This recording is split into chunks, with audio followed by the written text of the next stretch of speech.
Ini Nabi Daud itu diutus oleh Allah Subhanahu wa taala untuk menjadi nabi yang membela Bani Israel, anak keturunan Nabi Yakub alaihissalam. Beliau juga dapat kitab yang disebut dengan kitab Zabur. Zabur artinya tulisan. Zabur itu artinya tulisan. Dan beliau memiliki suara yang sangat indah. Iya, makanya disebut ya nanti akan disebutkan di dalam Al-Qur'an bagaimana ketika beliau mendendangkan zaburnya itu, maka semua makhluk atau sebagian besar ya ada makhluk-makhluk misalkan gunung dan lain sebagainya ikut beserta beliau bertasbih dengan mendendangkan atau melantunkan zaburnya.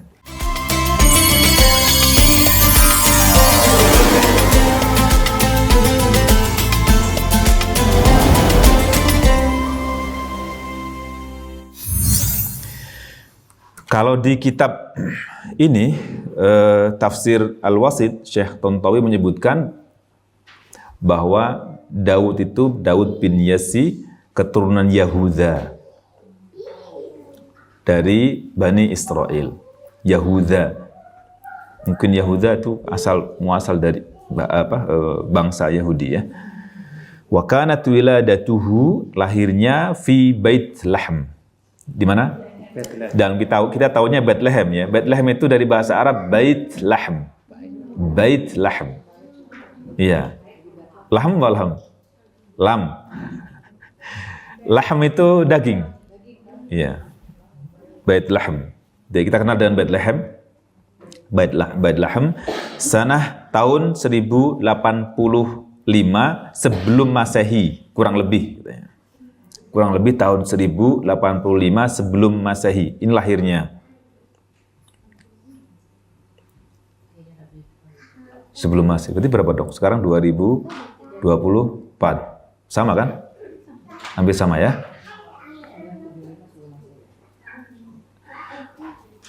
Dan dia Nabi Daud alaihissalam ya yang membunuh Jalut.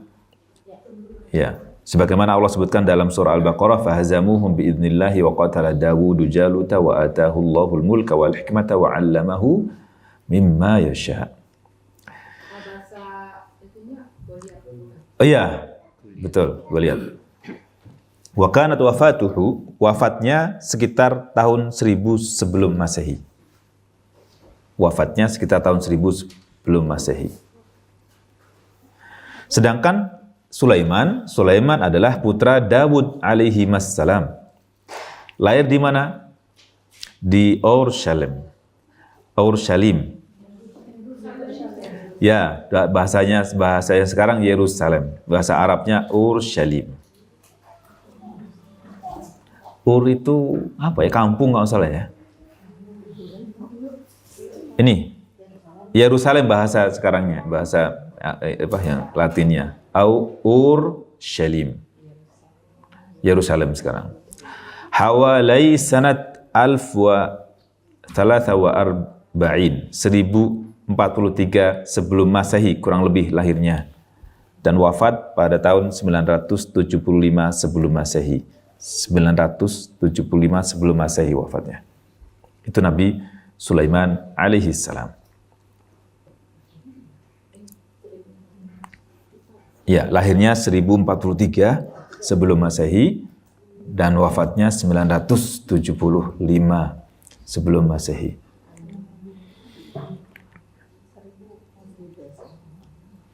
Jadi terhitung tidak panjang ya umur mereka ya. Ya.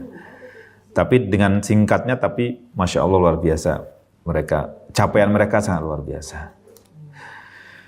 Nah, ini akan kita sebutkan singkat beberapa sifat Nabi Daud alaihissalam yang Allah sebutkan dalam Al-Quran. Nanti mungkin bisa digali lagi di kesempatan yang lain atau hadirin semuanya bisa menggalinya. Pertama di surah Shad ayat 17 sampai 20. Surah Shad ayat 17 sampai 20. Ini surah ke-37 ya. Surah 37 ayat 17 sampai 20. Isbir ala ma yaquluna wadhkur 'abdana Dawud dzal aid innahu awwab. Nanti akan kita sebutkan beberapa sifat dari ayat ini. Yang kedua, surah Saba. Surah Saba ayat 10 sampai 11. Dalam bahasa Ibrani Sheba ya. Sheba. Kalau di Injil atau di ini kan Sheba. Saba. Surah Saba ayat 10 11 dan 11. Saba itu surah ke 34 ya, 34 ayat 10 dan 11.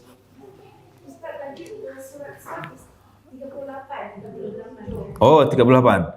Ya, betul ya. 38 ya.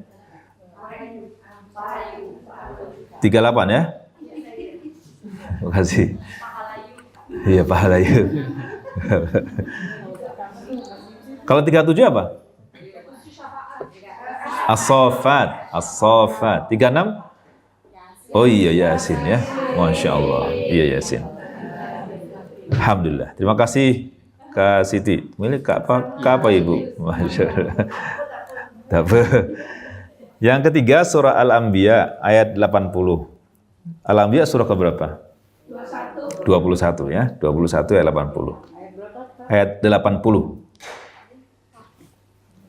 Wa 'allamnahu san'ata labusin lakum lituhsinakum min ba'sikum.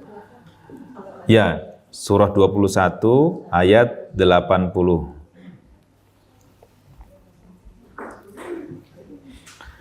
Nah, dari tiga tempat disebutnya Nabi Sulaiman alaihissalam, yang tadi surah Shad, surah Saba dan surah Al-Anbiya ini, kita akan ambil beberapa sifat yang dimiliki oleh Nabi Daud alaihissalam. Yang pertama tadi disebutkan isbir ala ma yaqulun. Ini bagaimana sabarnya Nabi Daud. Pertama penyabar. Yang kedua ahli ibadah. Ya, abdana, ketika Allah sebutkan abdana, hamba kami, ini sebenarnya gelar tertinggi manusia. Gelar tertinggi manusia itu ketika disebut sebagai hamba Allah. Ya. Kenapa? Karena tidak ada penghambaan yang lebih mulia kecuali penghambaan kepada Allah. Dan serendah-rendahnya penghambaan, penyembahan, beribadah kepada makhluk. Itu. Maka para sahabat dulu ketika diutus oleh Nabi Sallallahu Alaihi Wasallam untuk mengajak orang non Muslim masuk Islam itu, kami mengajak kalian untuk menyembah Allah Subhanahu Wa Taala, keluar dari penyembahan terhadap makhluk, menyembah Allah Subhanahu Wa Taala, dari kehinaan menuju kemuliaan. Jadi hamba. Sebagaimana Nabi juga disebut sebagai abdana, hamba kami. Subhanalladzi asra bi'abdihi lailam minal masjidil haram. Surah Al-Isra disebutkan hambanya, hamba kami, hamba Allah Subhanahu wa taala. Atau surah Al-Kahfi, alhamdulillahilladzi anzala ala 'abdihil kitaba. Maka itu gelar tertinggi manusia menjadi hamba Allah Subhanahu wa taala. Yang berikutnya, bersemangat dalam segala ketaatan dan selalu menjaga diri dari berbuat maksiat. Yang ketiga, ini disebutkan dalam kata dzal aidi. Dzal aidi itu menunjukkan betapa semangatnya Nabi Sulaiman Daud ya, Nabi Daud alaihissalam, ya, untuk menunaikan ketaatan dan menjaga diri dari melakukan kemaksiatan. Ya, Daud. Kita masih bahas Daud secara singkat ya. Nah, karena ini nanti akan jadi punya hubungan erat dengan hasil pendidikan orang tuanya kepada Nabi Sulaiman alaihissalam. Gitu. Yang keempat, ar-raja' ilallah fil umuri kulliha. Dia selalu mengembalikan segala perkara kepada Allah. Innahu awwab. Dikata awwab ini menunjukkan bahwa Nabi Daud alaihissalam itu orang yang selalu mengembalikan segala perkara kepada Allah.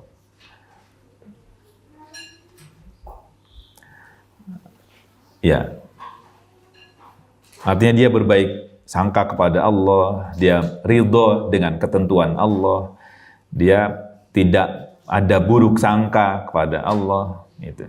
Jadi maka dia selalu memandang apapun yang diterima itu sebagai suatu kemaslahatan dan kebaikan saja. Baik, berikutnya gunung dan burung-burung bertasbih bersamanya. Ya, tadi di surah Shad tadi ya. Di surah Shad tadi ini. Inna sakharna al-jibala ma'ahu yusabbihna bil 'ashiyyi wal isyraq. Dan kami tundukkan bersama Nabi Daud itu gunung-gunung ya, bertasbih di petang dan pagi hari. Begitu juga at-thair, burung. Jadi gunung-gunung dan burung-burung itu bertasbih, memuji Allah Subhanahu wa taala, mensucikan Allah Subhanahu wa taala bersama Nabi Daud alaihissalam. Kita bisa nggak? Bisa. Sebenarnya yang pernah saya ceritakan waktu itu, kalau kita baca Quran itu kan ada interaksi di sekitar kita bersama Al-Quran kita. Gitu.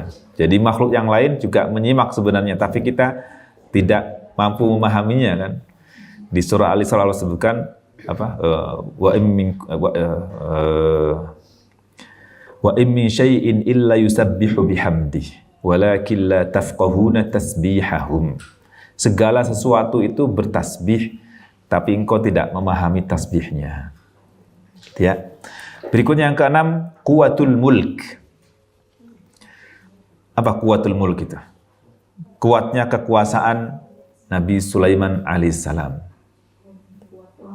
Iya, kuatnya kekuasaan. Kuat. Sulaiman. Daud. Alhamdulillah masih bangun ya. Masih konsentrasi. Wa syaddadna mulkahu. Ini juga karunia Allah Subhanahu wa taala. Jadi Allah beri kekuasaan kepada Nabi Daud alaihissalam. Yang ketujuh, Nabi Daud itu orang yang penuh hikmah. Artinya segala sesuatu selalu diambil hikmahnya. Atau orang yang sangat bijaksana. Ini juga karunia Allah, wa atainahul hikmata. Orang yang bijaksana. Yang kedelapan, beliau punya kepiawaian dalam memutuskan suatu perkara. Piawai dalam memutuskan suatu perkara. Adil lah gitu ya. Adil dalam memutuskan. Disebutkan tadi di ayat faslul khitab. Jadi beliau dan juga ternyata Nabi Sulaiman alaihissalam pun mengikuti jejak beliau. Bahkan di usia yang lebih muda dari ayahnya, Nabi Sulaiman sudah punya kecerdasan melebihi ayahnya Nabi Daud alaihissalam untuk memutuskan perkara persengketaan gitu. Jadi beliau punya husnul fasli fil khusumat, punya kemampuan untuk memutuskan suatu perkara dengan sebaik mungkin atau persengketaan dengan sebaik mungkin. Yang kesembilan, beliau punya kreativitas dan inovasi membuat peralatan perang. Ini salah, ini harusnya pakai sin ya. Iya. Wa 'allamnahu san'ata labus, beliau diajari untuk bagaimana bikin apa namanya baju perang, ya. Harusnya pakai sin ya. Asliha. Baik. Jadi beliau punya inovasi ini. Berikutnya lagi, oh ya. Nah nanti anaknya itu yang, dan juga Nabi Daud juga punya teknologi untuk bisa mengelola besi ya. Jadi kebayang nggak di tahun itu udah ada ilmu metalurgi. Jadi ya hebat kan. Sekarang aja kita nggak ngerti. Ya, Masya Allah. Gimana caranya itu ya pada masa itu? Ya, baik. Ini beberapa poin penting berkaitan dengan sifat-sifat Nabi Daud alaihissalam yang nanti akan tertular pula kepada anaknya. Baik. Nah Nabi Sulaiman alaihissalam ini sebenarnya ada kesimpulan-kesimpulan yang nanti akan kita ambil. Mungkin sebagian besar akan hadirin Bapak Ibu semuanya simpulkan berkaitan dengan kisah Nabi Sulaiman alaihissalam. Jadi poin pertamanya bahwa Nabi Sulaiman alaihissalam itu menerima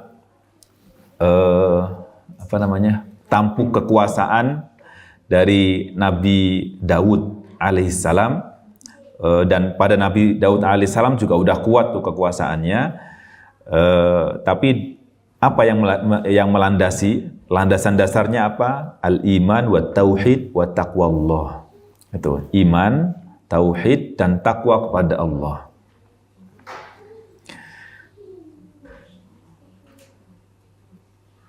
Disebutkan di sini bahwa Nabi Sulaiman alaihissalam itu telah diberi kekuasaan yang sangat luas, kerajaan yang sangat luas, dan kekuasaan yang sangat besar.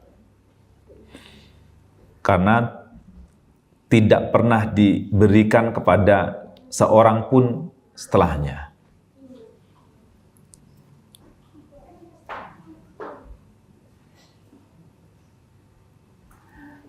Maka beliau terbentuklah menjadi pribadi yang memang unik dan memiliki keistimewaan yang tidak diberikan kepada orang lain.